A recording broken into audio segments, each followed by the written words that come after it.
欢迎来到热点新闻频道，请订阅并关注以获取最新资讯。花少8影后团建加邓为首秀，偶数季魔咒要破了。其看偶不看，这是花儿与少年老粉圈子里流传多年的铁律，神一季、鬼一季的魔咒，刻在每一位追过系列的人心底。奇数季封神，偶数季翻车这种认知早已根深蒂固，成为观众心中一道无形的墙。可当花少8的路透照一张接一张流出来，弹幕和评论区里的真香声此起彼伏时，那些坚守偶不看原则的人开始坐不住了。4位影后事后齐刷刷集结，2位新生代小生青春鲜活，外加1位芒果新人小妹。路透画面里没有刻意的剧本感，没有生硬的冲突预兆，反倒是一群人松弛自在的在异国街头闲逛，吃小吃，互相打趣。吴君如拿着节目组发的卡通辣椒道具一路见人就打招呼。邓为穿着落日渐变毛衣在秘鲁爱情公园被路人抓拍。全员在墨西哥瓜纳华托的彩色街道上自然同框，这些画面堆在一起，让一个老问题重新浮出水面：这一季到底能不能打破偶数季必翻车的魔咒？魔咒的来路与破局的底气，看过前7季的观众心里都有一本明账。第2季贡献了全网知名的花穴发源地，堪称内娱真人秀修罗场的鼻祖。篝火夜谈环节，一句上一季的人都正常，让全场氛围跌至冰点。杨洋在异国街头走散后身无分文，语言不通，独自等到深夜的落寞，至今还是不少人心里的意难平。7个人的团队被网友总结出800个心眼子。第4季的翻车是另一种方式平淡的可惜。节目组首次放弃海外跨国旅行，改为国内露营模式，异域风光带来的新鲜感荡然无存，即便有杨幂坐镇，整季内容琐碎无记忆点，不少观众到现在都想不起第4季到底演了什么。第6季则是实打实的口碑灾难，4人吃9人餐的差异化对待，各种低俗镜头和恶意剪辑轮番上阵，豆瓣评分仅 3.9 分，创下系列最低。节目完结后，总导演亲自发文致歉，承诺不再通过恶意剪辑赚取热度。3季偶数季各有各的翻车方式，但根子其实都指向同一个问题：节目组刻意放大人际摩擦，通过剪辑制造冲突，把旅行综艺从结伴看世界扭曲成了修罗场。观众不是傻子，套路用多了，审美疲劳和信任崩塌是迟早的事。但第8季的破局意志从一开始就摆在了明面上。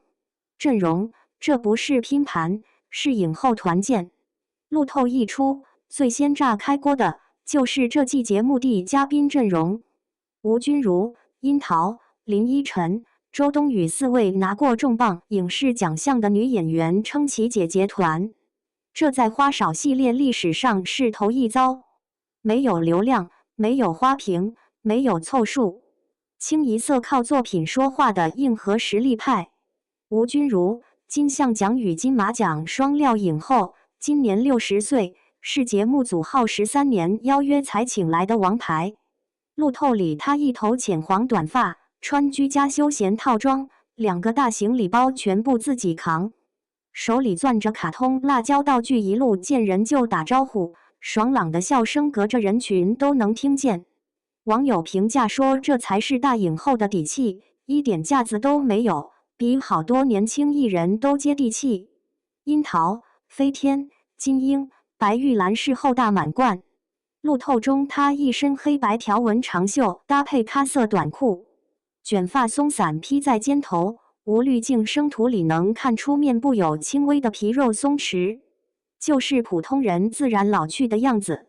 但她在中餐厅里展现的细腻靠谱、主动揽事的特质，让观众对她在这趟长途旅行中的角色充满期待，不虚荣，不固执，听得进劝，扛得住事。林依晨，金钟视后温柔共情力的天花板。路透里他背着黑色双肩包，手里拎着装的满满的小袋子，一看就是认真为行程做准备的那种性格，全程笑眯眯的。他常年独自环游世界，旅行经验丰富，懂得换位思考，从不强迫别人迁就自己。如果姐姐团里冒出观念相持不下的状况，他大概率是最醒目的那个融合剂。周冬雨3金影后加身，是这季最大的未知数。他极少参与长线集体综艺，早年极限挑战里那些耿直名场面至今还在被反复讨论。在瓜纳华托的路透中，他一身粉色穿搭，清新柔和的风格颠覆了以往大家对他的固有印象，不少网友直呼差点没认出来。他的真实和不装放在综艺里就是双刃剑，有人期待他的纯粹，也有人担心他的直率被恶意放大。新生代这边，邓为的综艺首秀热度拉满。作为平常相思涂山璟爆火的古装顶流，这是他第一次常驻户外旅行综艺。路透中他提前给所有嘉宾准备了礼物，刚见面就逐个送。在秘鲁的落日渐变毛衣造型更是引发了话题阅读量破3.2亿的讨论。没有古装滤镜，没有剧本人设，20多天的跨国旅途将彻底褪去他的荧幕滤镜。王星越则是体力担当兼气氛担当。路透中他主动搬行李，沟通路线，少年感十足。有他在，就不怕冷场。小妹王可虽为芒果新人，但在路透中元气满满，为整个团队增添了青春活力。7个人，年龄跨度从60后到00后，奖项覆盖金像、金马、金钟、飞天、金鹰、白玉兰，堪称花少系列史上含金量最高的阵容。路透里的真相，松弛感不是装出来的。路透画面里最打动人的，不是咖位，不是颜值，而是那种自然松弛的相处氛围。在墨西哥瓜纳华托街头，网友拍到花少团全员同框的画面，没有刻意摆拍，没有生疏的站位，吴君如亲昵地搂着身边人，邓为和王星越站在队伍两侧，气质出众。樱桃从容大气地站在中间，周冬雨粉色穿搭灵动可爱，林依晨全程温柔笑意。7个刚刚凑到一起的人，已经呈现出一种熟人局的既视感。这种松弛感和前几季偶数季的暗流涌动形成了鲜明对比。第2季最出圈的镜头是篝火夜谈的尴尬沉默，第6季是4人吃9人餐的争议画面。而这一季，社交媒体上的讨论焦点从猜谁会吵架变成了猜谁会更好笑。观众的心态正在肉眼可见地发生变化，制作理念的转身，从搞事到治愈。阵容是皮，制作理念才是骨。总导演李超在公开场合明确表态，第8季作为偶数季面临巨大压力，将彻底摒弃刻意制造矛盾、剪辑冲突博热度的模式，主打治愈游学、人文探访、真实社交。这不是空话，从路透中透露的节目设计来看，确实在落地。行程上，放弃观众已经看腻的欧美常规打卡的，横跨墨西哥、秘鲁、阿根廷3国，全程约28天，创下系列最长录制纪录。路线涵盖马丘比丘、伊瓜苏瀑布、乌斯怀亚等世界级人文自然地标，并恰逢2026世界杯周期。在墨西哥路段安排嘉宾沉浸式现场观赛，旅行加体育的双重看点，丰富了内容层次。机制上，采用轮值导游制，每3天轮换负责人，弱化剧本感。节目组不再设计容易催生分歧的硬性任务和经费竞赛，大半时间交由嘉宾自由支配，回归旅行本身的沉浸式体验。这种转变让观众感受到了慢综艺的回归，更接近花少第1季的初心。旅行本身即是故事，魔咒能否打破？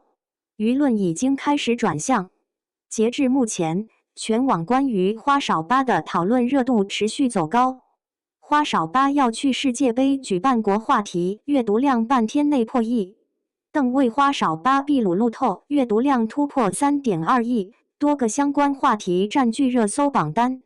最值得关注的是舆论风向的转变，从等着看抓马到期待治愈，从偶数季必翻车到神仙阵容真香，社交媒体上的正面评价开始占据主导。许多观众表示已经放下 flag 这一季的配置，想不看都难。当然，担忧依然存在。4位影后事后各有主见，长途旅行中的磨合摩擦在所难免。节目组虽然承诺不恶剪，但正片的剪辑节奏和后期叙事能否保持克制，仍是未知数。28天横跨3国的行程，节奏把控稍有不足，就容易导致内容松散。但至少从目前释放的所有信号来看，这一季的诚意和质感是肉眼可见的。说到底，真人秀最动人的地方，从来不是完美无缺的剧本，而是陌生人相遇、相识、磨合、包容的整个过程。